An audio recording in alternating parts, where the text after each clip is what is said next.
Hello, today I'm going to show you how to change the engine air filter on your 2016 through 2020 Kia Sorento. It's basic routine maintenance for your vehicle and it should be done about every 2 years or about every 15,000 to 30,000 miles. The dealership quoted me $65 to do this, which is insane because it literally took me less than a minute and I bought the filter online for $15. So it is definitely not worth paying somebody else to do this when you can do it very easily yourself. The first thing you'll need to do is pop the hood on your vehicle and then come over to the air filter box. It's easy to find because it's clearly labeled pull out to open air filter. Pull back the cover and then slide the air filter out.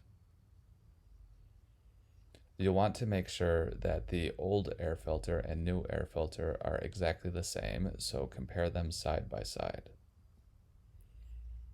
If everything looks good, slide in the new air filter the exact same way that the old air filter came out.